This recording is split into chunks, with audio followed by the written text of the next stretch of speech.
Hi, my name is Drew and I'm going to be walking you through the Envision 21 MBS by Gulfstream today. Starting right up front here, we're going to go over the loading and unloading procedure here. And while I kind of untangle some of this stuff here, right up front here we have your tongue and your coupler. So this is going to be your coupler here. As it sits right now, this is actually in the unlocked position here. Does have an automatic holdback in that unlocked position, so when we're held back there, it's going to stay. Locked position is going to be fully forward like so. We do want to pay special attention that these two vampire teeth on either side of that latch are fully engaged in the frame, so we do want those resting flush like so. So we will start off in the unlocked position there. We're going to raise this jack 3 inches above your ball. From there, we're going to center ourselves underneath the coupler. Once we are centered, we're going to come back down on top of the coupler. Once we are fully seated, we can go ahead and slide that forward again, making sure those vampire teeth are engaged there into the frame. From there, we can go ahead and raise the jack all the way up into its travel position.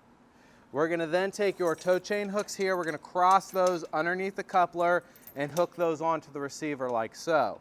Riding right next to those toe chains and on a separate third connection point is going to be our emergency breakaway cables here. Coming up here to the jack, we have easy up or down operation here. So up or down operation like so, labeled on the switch. We have an on-off switch for the light here. It's going to light your coupler if you're doing any unhooking or hooking up after dark. Also give you a point of reference if you are, again, backing up to it in the dark. Have a manual drive that would be covered by this plug here. We're going to go ahead and remove that plug. And as you may have seen, your crank handle will go in there. It does have a drive nut that will allow you to operate this up or down. Directly behind that, we have your two 20-pound propane cylinders. They are going to be full for you today. Removing those for service is very easy. You unscrew this large oversized wing nut here. Go ahead and rotate your T-bar to the side. And then from there, if you go ahead and disconnect each pigtail, you will be allowed to pull or be able to pull those off and of course take them to get filled or serviced.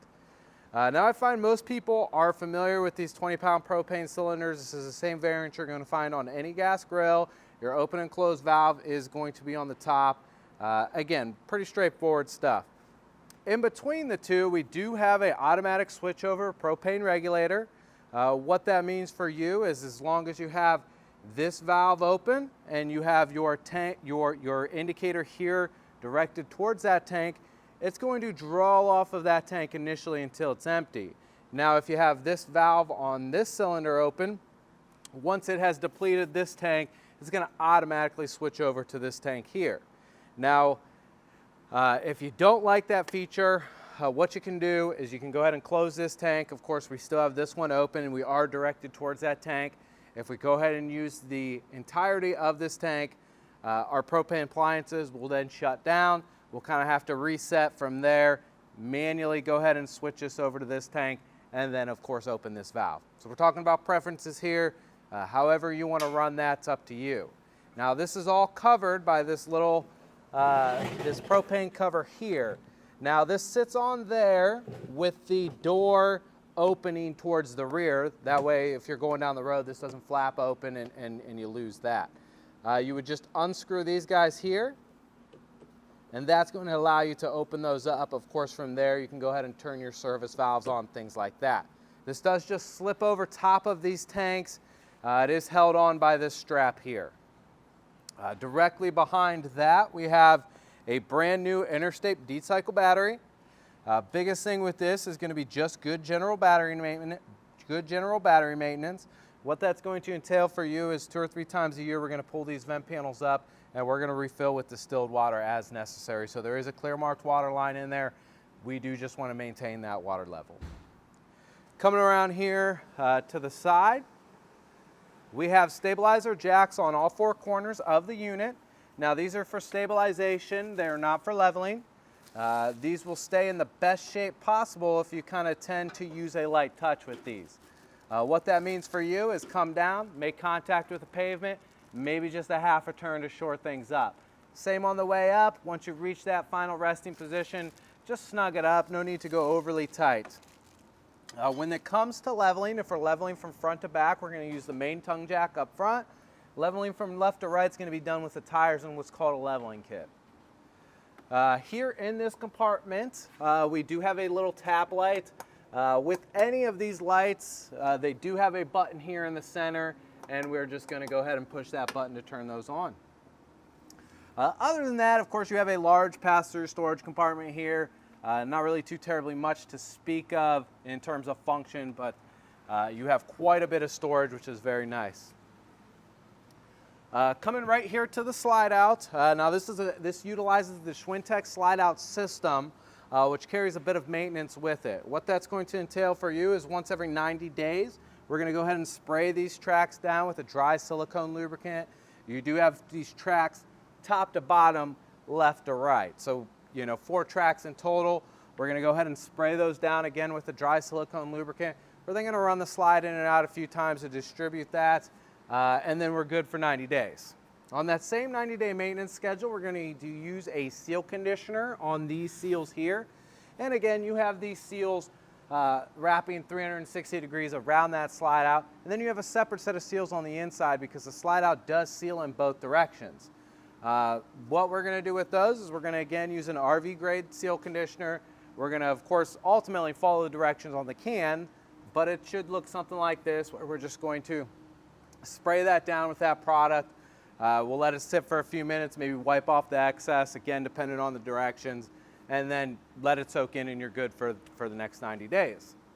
Also, on that same 90-day maintenance schedule, we're going to do an overall inspection of the unit. Anywhere where 2 pieces come together, they do utilize some sort of sealant. Now, generally here on the body, that's either going to be standalone butyl. Parts, line 1, please. Parts, line 1. Standalone butyl, and then 100% silicone product as well. You could source both of those from generally a hardware store, Home Depot, something like that would carry. On the roof, we're going to use a separate product, a self-leveling lap sealant is what you're going to find up there. And again, you'd probably have to source that from an RV dealer or parts house. Now, what we're looking for any of those sealants, whether they are on the body or the roof, is we're looking at degradation of any kind. So if there's any cracking, peeling, separation, things like that, the name of the game there is we want to touch those up and catch any water intrusion issues as soon as possible. So that's why we're going to be doing that every 90 days. So that's very important, if not the most important thing we're going to talk about.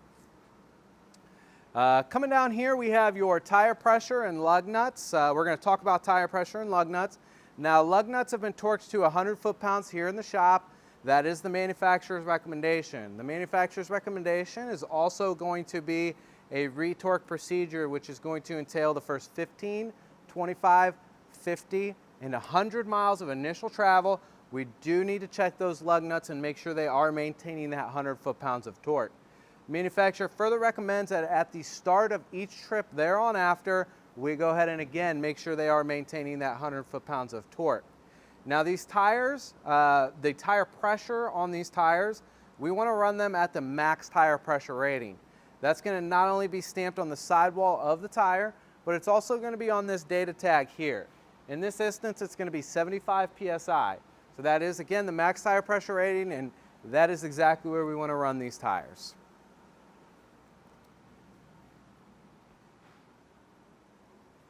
Starting here, we have a hardwired 30 amp 110 volt connection here. What that means for you is there is no trailer bound connection, so you will just reach in there, go ahead and pull your cord out and plug it into your receptacle. You can go ahead and close this door here. That's going to keep things secure and still allow you to, of course, have that cord in service. Below that, we have your cable and satellite inlets here. Now those are just pass-through cable connections to the designated TV area. Those are that standard RG6 cable fitting. And again, those are going to transition at the designated TV area.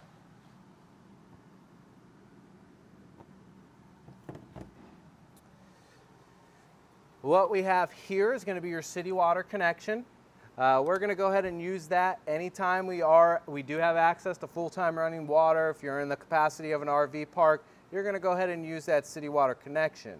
Now, city water is pressurized directly from the line, so there is no need to use the onboard water pump when you are hooked up to full-time running water. But city water is often over-pressurized from the line, so it is very important that we do utilize a water pressure regulator. We have included one with the unit that's going to keep the water pressure in between 40 and 50 psi. Generally, I find most people are happy with that pressure. If you need more pressure, feel free to upgrade to either an adjustable water pressure regulator or a high flow water pressure regulator. Working pressure is in between 40 and 75 psi, so we want to make sure we don't exceed that 75 psi here. Any water pressure regulator is going to hook directly onto the spigot side of the hose, and then it's going to thread right here onto this trailer connection. So your water pressure regulator is going to hook directly onto the spigot, and then your hose onto that, and then your hose is going to connect here to the trailer by rotating this trailer bound connection here. Next up here is going to be your spray port. On the inside of the hose, you're going to find a blue coiled up hose with a standard kind of spray nozzle on the side of it. That's what you're going to use here. This is a quick disconnect fitting. So what that means is we're going to slide this locking collar back. We're going to insert that male end fully. Once we are connected, that hose is going to pressurize and it will be very usable from there on out. Now when it does come to disconnecting it, kind of a pro tip here, it's a lot easier to disconnect if you cut the pressure to the unit. So when it's connected and it's under that pressure, you may have problems sliding that locking collar back. If that does give you any issues, just go ahead and depressurize the unit and we'll then be able to disconnect here. Before we talk about your black tank flush down here, we're going to go ahead and talk about your actual dump valves here. It'll make a little bit more sense when we do go ahead and talk about that. Now what we have here on the right is going to be your black water holding tank, your sewage holding tank. This is going to hold your solid body waste or anything that comes from the toilet. Here on this side we have your gray water holding tank. That's going to hold anything from the sink or the shower, relatively cleaner of the two. In between there we have your bayonet style fitting. That's where your wastewater is going to dump from there. Now, when we connect to full-time septic here, it's very easy. We're going to include a sewage hose with your unit. What you're going to do is that sewage hose is going to connect the very same way this cap comes off. So you have 4 prongs on the outside of this bayonet fitting. We're going to line up the keyhole in the halfway position, give it a 1/4 inch turn to the right. That's going to go ahead and lock it on. Now, even when you are hooked up to full-time septic here, it's very important that we do keep this black tank in the closed position. Reason being is that solid body waste, anything that toilet paper, all that stuff that comes from the toilet, we want that to be in as wet or flowing condition as we can. And the only way to do that is to keep this in the closed position. And just FYI, these valves as they sit now are in the closed position. To open them, it would be a 6-inch pull towards you. Gray water, that's not as important if we keep that in the closed position. During use, again, there's no solid waste. There's nothing that's going to compound or solidify on its way out. So that's not a problem with there. Now the biggest thing you keep in mind also is kind of treat these like a vacuum lock. These 2 valves should never be open at the same time. You don't want to have any backfeeding or cross-contamination issues, anything like that. Now when it does come to utilizing the black tank flush here, which is going to be my recommendation, to go ahead and flush out that black water tank anytime you're bringing the unit back from storage. So you can't overdo it as far as I'm concerned. I'm going to give you 3 scenarios here depending on kind of your situation. Now if you think you may get sidetracked or you're a forgetful person or something along those lines, go ahead and open this black water valve up and then go ahead and hook a wastewater hose or any old garden hose to this and go ahead and flush it out until you feel that you have accomplished that flush. Now, That's of course not going to give you the best rinsing action. It's just going to kind of spray off the sidewalls. To get kind of the best scenario, you're kind of open yourself up to some issues. Now, what I mean by that is there's no check valve in that black water tank. There's nothing to specifically keep that wastewater in the tank. So if you had left water rushing in here indefinitely with this valve closed, it's going to choose the path of least resistance, which is the rooftop septic vents. That's why it's my recommendation, if you think you may forget how to kind of operate this properly, then just go ahead and cut out the likelihood of that happening and keep this valve open. Now, if you can be diligent when using this, go ahead and close that black water valve here and allow water to rush in here for no longer than 5 minutes before then opening that valve and releasing that pressure. And the last scenario is if you have somebody with you, they can be on the inside watching that monitor panel, watching this tank physically fill up before they tell you to go ahead and dump it. So those are kind of those 3 scenarios. Again, this is a really nice feature. It's going to help keep any compounding of that toilet waste, body waste from happening inside the tank. So if used properly, it can be really beneficial. Also, before I get up here, maybe a little hard to show on camera, we have your low point drains here. Now those are the lowest point in the unit's plumbing. So that's how you're going to drain everything in between water source and fixture is going to be drained via these 2 ports here. That's why you have a hot line and a cold line. These right now just have little plugs in them. So you just unscrew those plugs. It's a gravity feed.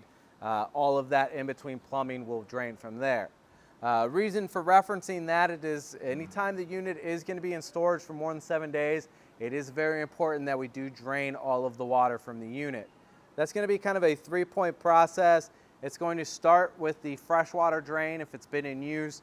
That drain itself is forward of the camper on the other side, and we'll get to that. And then from there, you're going to hop over here to the low point drains, go ahead and drain those. Lastly, you would finish up with the water heater, which again, we're going to get to that procedure as we move on. Nothing too terribly exciting here on the rear. You do have storage here in the bumper for your sewage hose, plugs on each side, or really any long storage can be accommodated through the bumper there. License plate bracket, tail lights, marker lights, things like that. Unit is pre-wired for a rear view backup camera. So if at any time you want to go ahead and add that, it is very simple. All of the hard work is essentially done. So that's there as well. We also have your spare tire on the bumper here. Now when it does come to changing a tire, first we're going to make sure that the jack that is with your tow vehicle is going to go ahead and lift up this unit high enough for us to change a tire. And then once we have confirmed that, when it actually comes to changing a tire, you're going to put your jack directly on the axle as close to the tire as you can without it interfering in your work. You're going to jack the axle up, change your tire, let it down, and you'll be good to go. Coming up here on the water heater. Now this is a 6-gallon Suburban water heater. This water heater accepts an anode rod. That anode rod is going to be right here. What an anode rod is generally a piece of magnesium. It's about 12 inches long and 3/4 inch in diameter. It acts like a magnet for hard water deposits and calcification. They deposit on the anode rod and eat away at that as opposed to the water heater.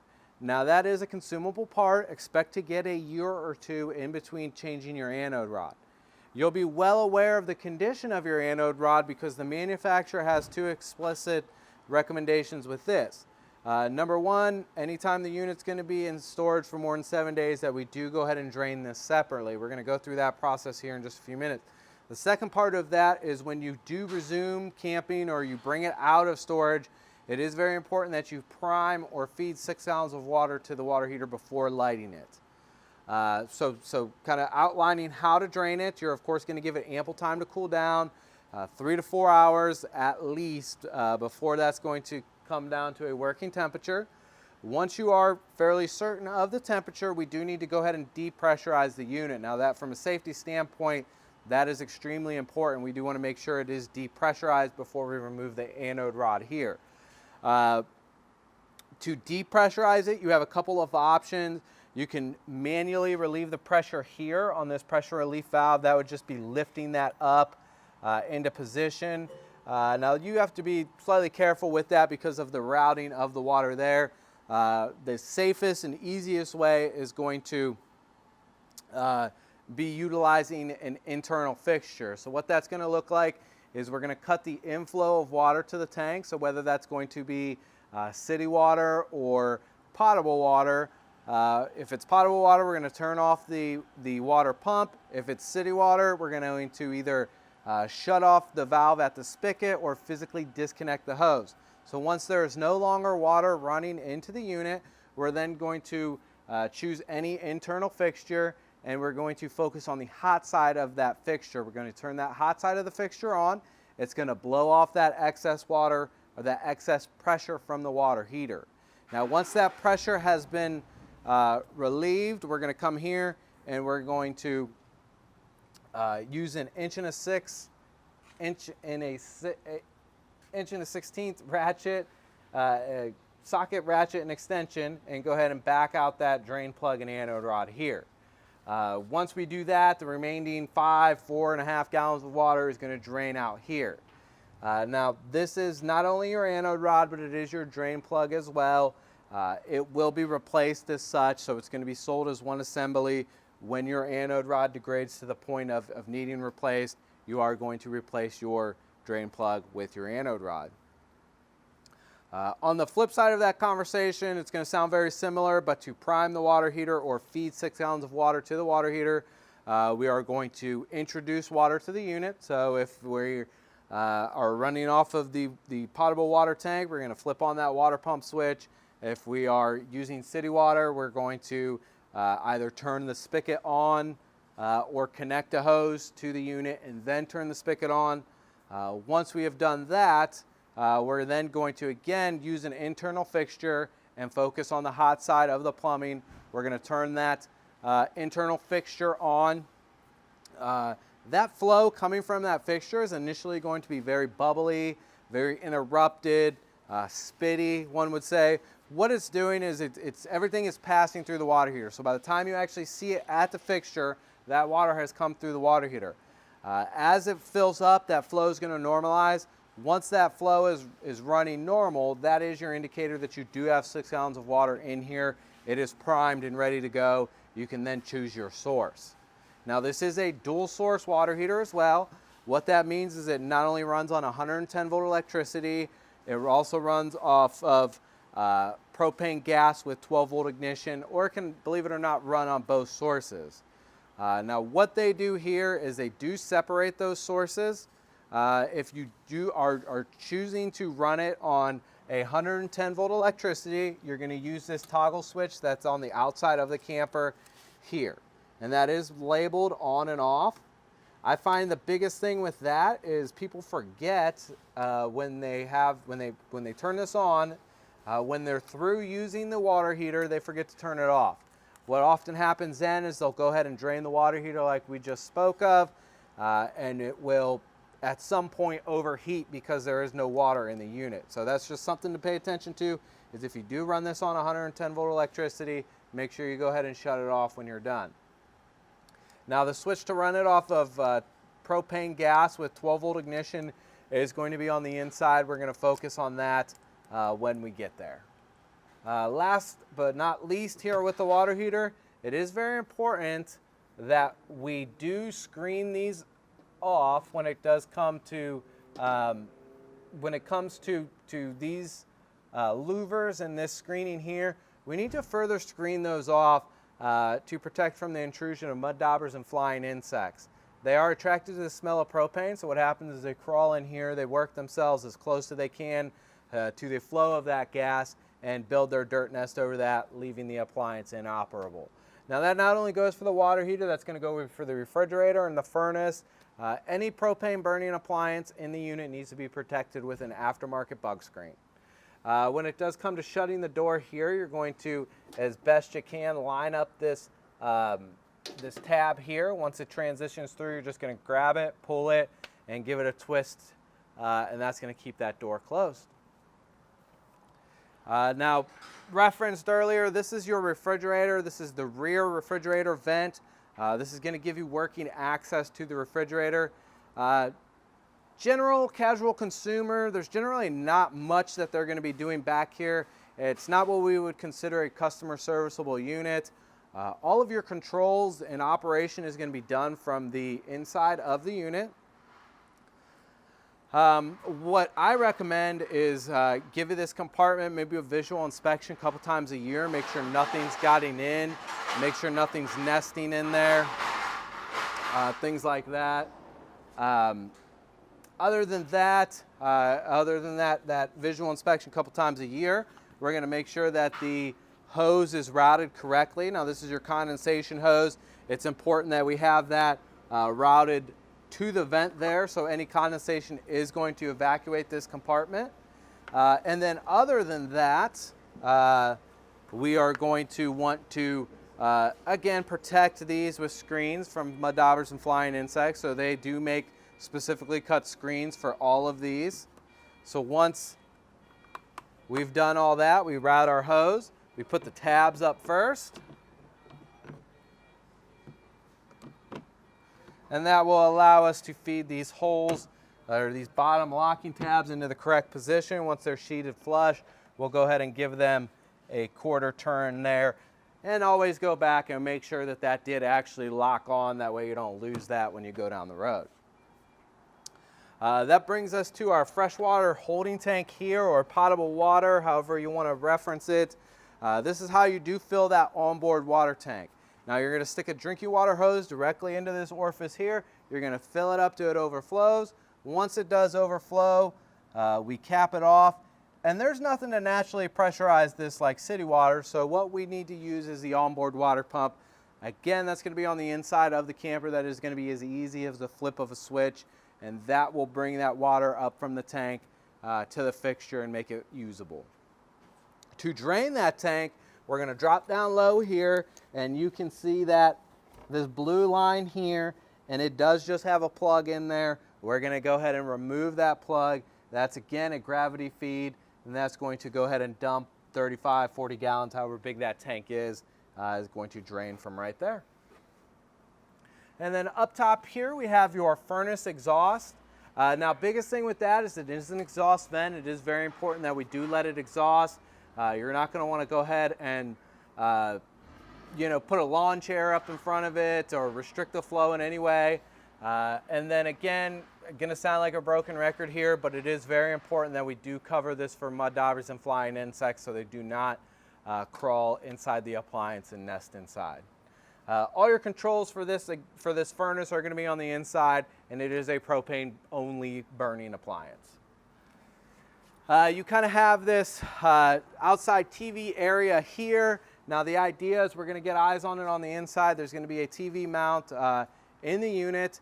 You're going to mount a TV to that TV mount, and you could switch that TV throughout the unit.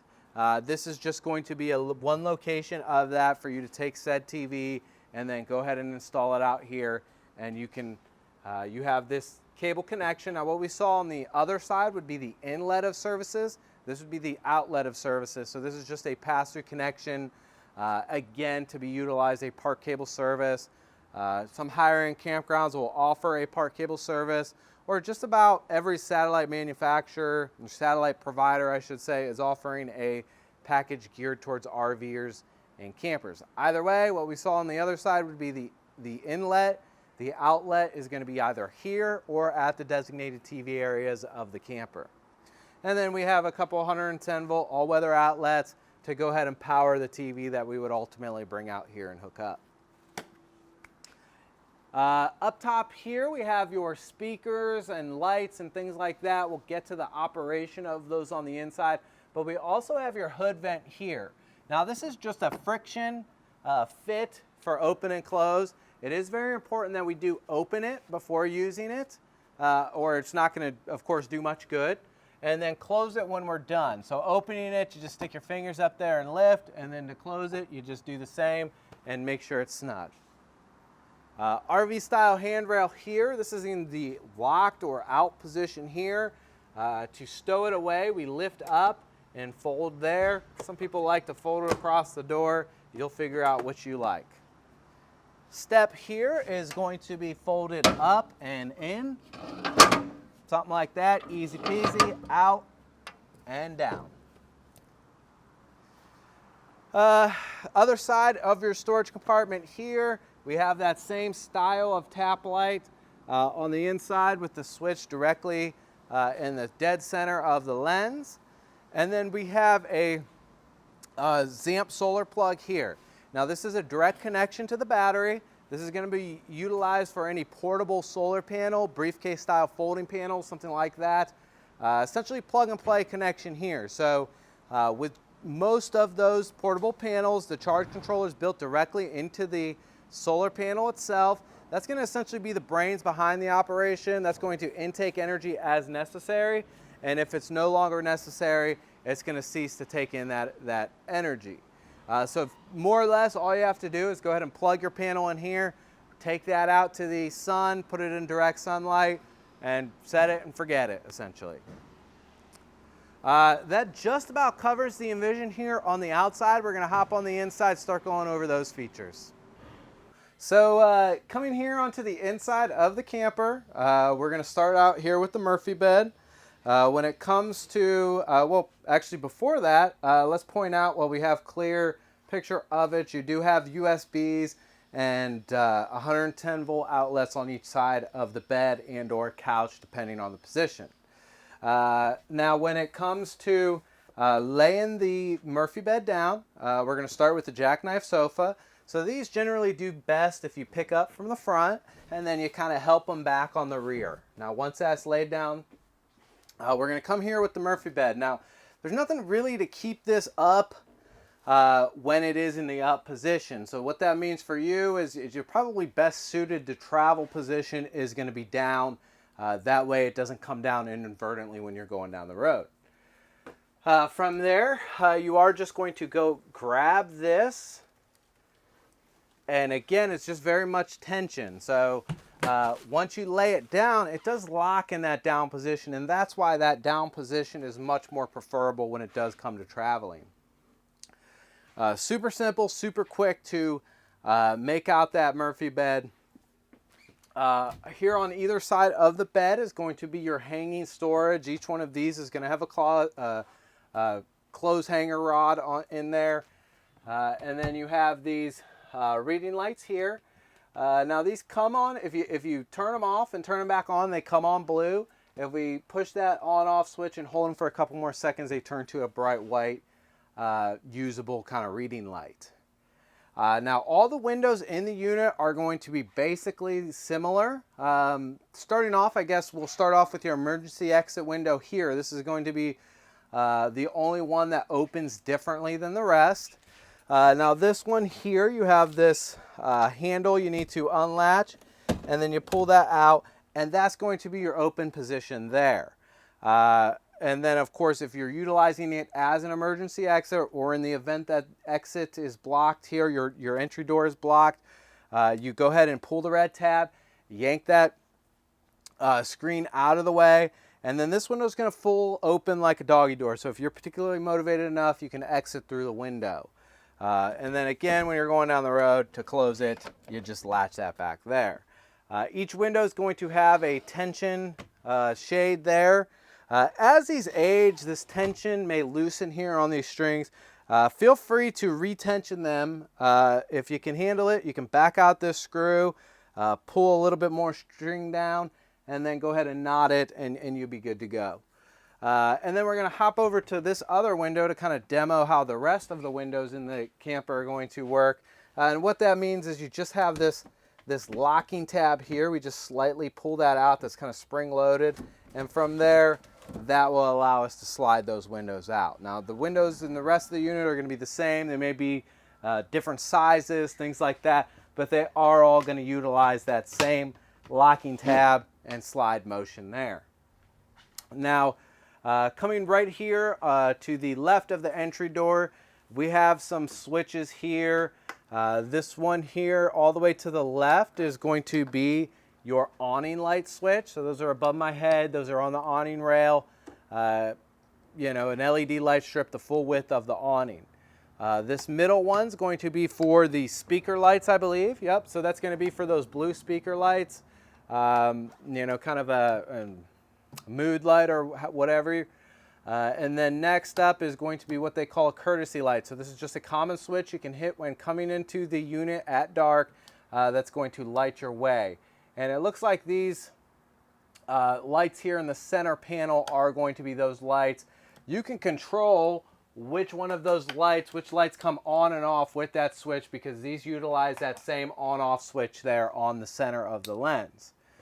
Awning in and out switch here. Now this isn't, this is a momentary switch. So what that means for you is you can go ahead and stop that awning in any position. You can essentially follow the sun in the sky, or if it is slightly gusty, you can only bring out the awning, you know, slightly. It is going to be more stable the closer it is to the camper. Either way, that only means that you can choose how far you bring it out and the position. So one thing you want to make sure of is that when you do run it out and you're bringing it back in, now if I were to hold this out switch indefinitely, that awning's going to roll all the way out and then roll back in backwards. That's of course really bad for the awning fabric and awning mechanism itself. So we don't want to do that. So when looking at the awning, always make sure that that fabric is coming from the top. That's going to be the correct orientation. If that fabric is on the underside of the awning, that means at some point you rolled it in backwards. So keep that in mind. We have your slide in and out switch here. Now again, because this unit utilizes that Schwintek system, what that means is that's two independently geared motors that are working in conjunction to push that slide in and out. It's very important that we either go fully in or fully out. Reason being, again, if we kind of apt to do short burst or part-way openings and things like that, it can actually throw those two motors off, and that slide can actually bind in its opening. So it is very important. Hold that switch in the direction you're going until that slide has come completely in. You'll know it's either in or out fully because the system has an electric brake built in. So just hold that switch until it physically stops, and you'll know you're in either fully retracted or extended position. So coming around here, we get a little light here that's going to turn on the under cabinet blue lights there, which again are very much mood lights, and they're a very cool feature. Paired with the blue lights there of the stove, it does present a certain kind of effect. Here in the kitchen area, not too crazy much to speak of. Of course, we're running off that water pump now, so we are pressurizing the fixtures with that, and you do have some lighting there, and you also have a couple USBs underneath here, as well as a 110 volt outlet as well. Now we have a standard run-of-the-mill microwave here. This is you know, not much different than what you probably have at home, and it's going to function very similar here on the display.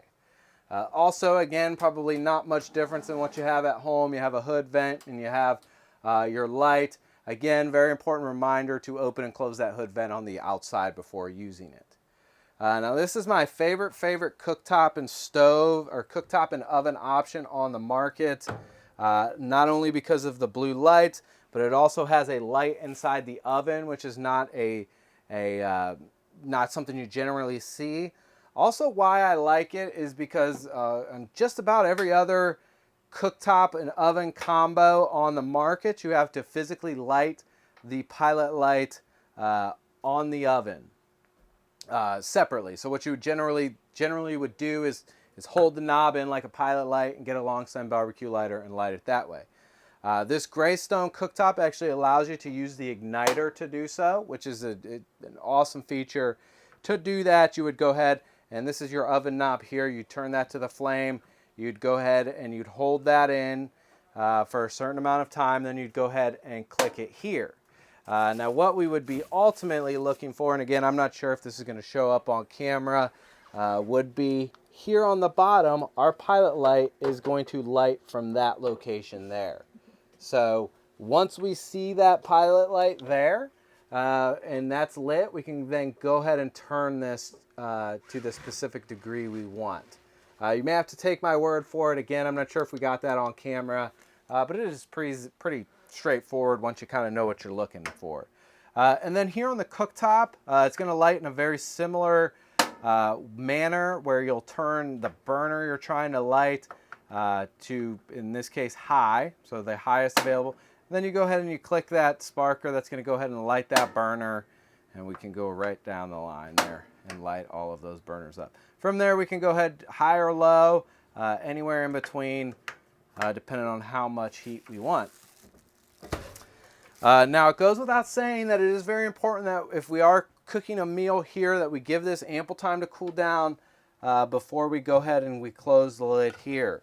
Now, this isn't a griddle, this isn't a warmer, this isn't anything like that. This is tempered glass. It will break if you, I have seen it break if these are closed or if somebody accidentally lights a stove and you heat this up too hot, it will crack. We have your micro monitor here, convenience center, courtesy panel. It goes by many different names, but they are all basically the same. It's going to give you a real-time readout of where your tanks sit and level of full.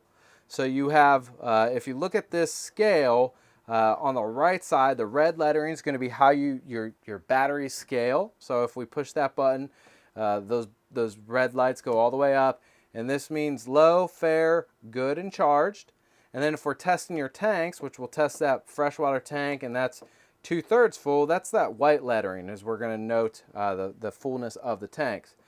So we just push the button, read the corresponding scale and lights, and that's going to give us a real-time readout of where our tanks sit. And also in this presentation, we're utilizing that water pump and that freshwater holding tank. So we have that water pump on. You know it's on because that switch is lighted red. Now, this table here, I'm not going to focus too much on this. This is like folds up and stores like a standard card table. So I find most people are somewhat familiar with that. Storage can either be on the floor, on the bed, underneath the bed, the main storage compartment. Really wherever you're comfortable with it, it should ride just fine. But we also have another jackknife sofa here, and that is going to, of course, fold out the very same way of lifting the top, helping the back down, and then once we lay it out, we're good to go. And just kind of resetting that and moving the table back here so we can move on.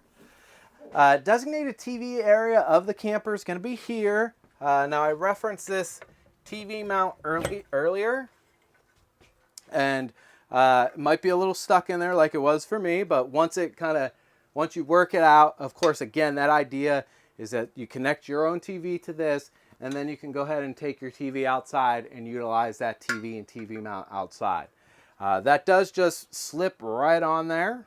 So you just kind of line up those brackets, and it is just going to slip right on there. Now these ports here, of course, we have a couple 110 volt outlets there. These, red, white, and yellow fittings here, those are essentially going to be the back of your DVD player. So your drive unit up here is going to be where you put your disc, and that is going to be your DVD player. So you're just going to get these aux cables and hook those directly to the television to pair this drive unit to your television. And then right here we have your antenna booster plate. So on the roof of this unit, they have a omnidirectional digital over-the-air antenna. You can pull in local programming, things like that. Now to utilize that, it does have an on-off switch, and that's directly here on the booster. So if we push that switch in and that green light's on, from there what we would do to bring in that programming is go ahead and do a channel search. It's going to automatically search out the best signal and bring in that programming if it's available. Now, say we're outside and we're going to utilize a part cable service. We've referenced that scenario previously. We would hook the inlet here. The inlet would be on the outside of the camper, and it would transition here. Reason for me to bring that up again is if you are utilizing this antenna booster, or if that green light is on, that's not going to allow that cable signal to bleed through. So if you are utilizing a part cable service, that antenna booster does need to be off. That is again going to allow that part cable service to bleed through. And then we have your secondary satellite or auxiliary cable fitting there. That would ultimately run from this would connect directly to your receiver, and then your receiver to the television. You know, storage down below here, nothing too crazy there. You know, same as up here. Again, just nothing too out of the realm there. Drive unit here, again, other than being a DVD player, it's going to be CD, Bluetooth. It's going to have auxiliary ins, 3.5 millimeter jack in, USB in, AM FM radio. Not sure if I said that, but you have generally a standard mode button here, and you'll have to excuse me. I've never really had much experience with this particular model. This is going to be your mode button here. It's going to go ahead and cycle through your modes. Again, AM, FM radio, CD, DVD, USB inlet, auxiliary inlet. It's going to be the 3.5 millimeter jack, and then back to Bluetooth. This is going to be your select knob, so that's going to be how you choose a radio station. It's going to be your volume knob here. You do have a zone 1 and zone 2. Zone 1 is going to be the inside speakers. Zone 2 is going to be the outside speakers, and you're going to control volume separate on those two zones. Down below here we have your Dometic Thermostat for your furnace. Now these on-off switches going to be on the top. Now these are kind of famously stiff switches, so don't be afraid to kind of push that to the left. Once you're on the left, then you have your comfort slider here, so you're going to slide that anywhere there on the scale. Blower motor is here. Now that's going to come on immediately. 16 seconds after that, it actually ignites. By that 30-second mark, it's producing noticeable heat. Now, a very often occurrence is at about that minute and a half, 2-minute mark, it's actually going to probably set off your smoke alarm. Now, that's very common. As long as that happens within the first 15 minutes of operation, it's nothing to be worried about. The efficiency of these units, their burn efficiency increases as they run. They burn off that dust, things like that. So again, anticipate that it may set off that smoke alarm. Not an issue as long as it is within that first 15 minutes of operation. Refrigerator panel here. Now, they've kind of streamlined this and made it look more like a residential refrigerator. What that means is they moved that control panel or that eyebrow panel here onto the inside. Very simple in terms of function. You have, of course, your main on-off switch. Once you turn it on, it generally kicks it directly into auto mode. On that auto side of things, it's, of course, defaulting to 110 volt electricity if it's available.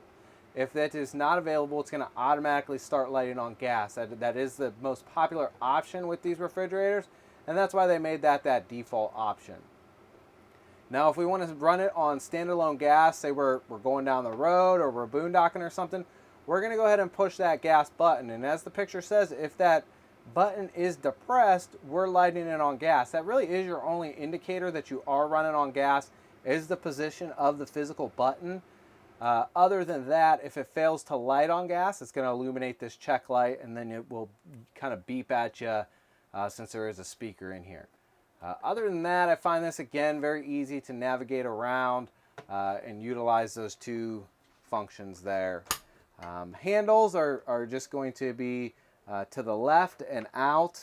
That's going to kind of be that latch lock on there, and you got to kind of wait a second for it to allow you to open it as it kind of sucks out that air. Down low here, we have your fuse panel breaker box. Everything here on the right side of the box is going to utilize a replaceable automotive blade style fuse there. Not a bad idea, of course, to pick up a variety pack of fuses. It looks like mostly you got mostly 15 amps in here, but a couple stragglers. You have a 2 amp and a 40 amp. Either way, get a variety pack of those fuses. Not something you generally run through, but as fate would have it, if you don't have a spare, you'll probably almost immediately need one. In terms of function, everything is clearly marked there with the fuse size and what it's controlling. And then here on the left, you have your resettable light switch style breakers. Probably have a few of these in your breaker box at home. Those are resettable. And again, labeled there next to the breaker in terms of function. Now beside that, I have this panel removed here. And this, let me kind of open this door and get on the other side of it so we can talk about it as well as get the camera on it. Now what this is exposing is going to be your water pump. And the reason why we expose that water pump is we're going to talk a minute about winterization. So when we do a full winterization process of the unit, we're going to start out by purging all the water from the unit. That's what we previously talked about. That's going to be number one, the freshwater tank. That's going to be on the passenger side of the unit, directly in between the tires. We're going to open that up and drain that freshwater holding tank if it's been in use. Next up is going to be the low point drains. Those low point drains were located to the right of your dump and dump valves. We're going to take those plugs off. We're going to allow that point A to point B plumbing to be drained. And then lastly, we're going to finish up with the water heater and focus on that segment of this video on how to do that. So once we have all the water purged from the unit, we are going to then introduce an RV grade antifreeze to the unit. Now this is where we're going to feed that into the unit. Now before doing that, we would bypass the water heater. The water heater bypass is here. Once we kind of switch places, we'll get eyes on those valves. I don't know if you can see that. Maybe we can just do that now. These would be those valves. You have one top and bottom. That's just going to be the inlet and the outlet. We're just going to turn those valves into the secondary position to bypass that water heater. So once we've done that here and we've done that here, that water heater is bypassed. And then we're going to come here over to this side. And what we're looking for is we are looking for this white hose here. So once the unit's empty of water and the water heater is bypassed, we're going to fish out this white hose and we're going to stick this directly into our bottle of RV grade antifreeze. Next up, we're going to follow this white hose back to the nearest valve, which in this scenario is going to be this guy here. And again, not sure if that'll come on the video. So once we do that, we're then going to turn on the water pump switch. Now with everything in place and that water pump switch on, we're then going to go from each fixture and turn on that fixture, and we're going to wait until we see that antifreeze come out of the fixture. Now make sure we're turning the hot and the cold side of each fixture on. Make sure, I don't believe this unit has an outside shower, but make sure we're utilizing that spray port. So it does have that spray port. We want to make sure we winterize that. Make sure we're winterizing the internal shower, and make sure we're doing the toilet, the kitchen sink, every fixture, every water fixture. We need to open up both the hot and the cold side and make sure we're feeding antifreeze to each fixture. Now give it a, once you see that antifreeze at the fixture itself, give it a few seconds to actually flush some of that antifreeze down the drain. That way we're filling up those P-traps with antifreeze as well. Keep those from freezing. So that's going to be the winterization process there. Manufacturer recommends that you go ahead and do that anytime you're storing the unit below freezing. So quite a bit going on in the bathroom for kind of how small it is. Of course, we have your shower here. This is going to utilize a standard RV style sprayer. What that means for you is it has an on-off on the actual fixture. What that's going to do is allow you to take like a military or Navy style shower to help conserve water. That's going to allow you to turn off that flow of water without changing your valve or your mixing, your hot water mixture down here at the valve. Other than that, shower curtain's kind of this really cool, lightweight projector style shower curtain that latches on there. And then to close it, now you want to get a good hold on it because it'll get away from you, but you just push it in so it locks in. and then to let it go. And again, you want to keep a hold on it because it'll, shoot away from you. Toilet is going to be a pedestal style flush, so it'll be a light press to fill up the bowl or feed water to the bowl. Always want to keep water in the toilet. That's going to help keep those bad smells down. And then ultimately when it does come to flush, it's just going to be a full press. That's going to go ahead and flush. Now, always want to use a single ply RV grade toilet paper, as well as a specific toilet treatment products, deodorizer, tissue dissolver, things like that. If you have any questions on which products to use for your black water holding tank in your toilet, feel free to give our parts department a call. They would be more than happy to educate you on those products specifically. As I turn around here, we have your water heater switch. Now this is your water heater switch.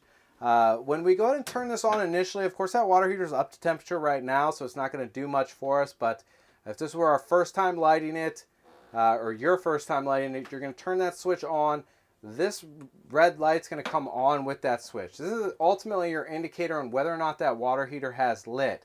It may turn on and off as it's trying to light, but rule of thumb is if you come back 5 minutes later and that red light's on, that means your water heater did not light. So either your propane bottles are closed up front, or you are out of propane gas, or maybe it just, since the camper is fairly large and the water heater is on the rear of the unit, maybe the gas just hasn't made its way to the unit. Either way, the water heater is going to try and light 3 times. If it does not light by the end of that 3rd try, it's going to stop lighting or stop trying and then illuminate that red light. In the event that that happens, of course, check, make sure your gas bottle's on, make sure you have propane there, and then just turn the switch off, turn it back on. As long as you've corrected the issue, it generally will light on the 1st try of that 2nd cycle. Other than that, here in the bathroom, we have your light switch there that got pretty dark quickly there. On off there. You also should have a button on the actual fixture, which is going to be that same center button. Also here, you have that main GFI outlet here. All the receptacles in this unit are on the same circuit. What that means, if one of them gets overloaded and tripped, they all kind of follow suit. Regardless of the outlet, the reset point is here. So that's how you turn all of them back on. Other than that, kind of your usual suspects. You have your medicine cabinet there, a little bit of storage here. All great things. I think the only thing kind of left in here is going to be your exhaust fan here. Now that is a crank style open, and then you have a little 12-volt fan there to help exhaust any moisture or anything like that. Biggest thing with this is it is very important that we do go ahead and close that before going down the road.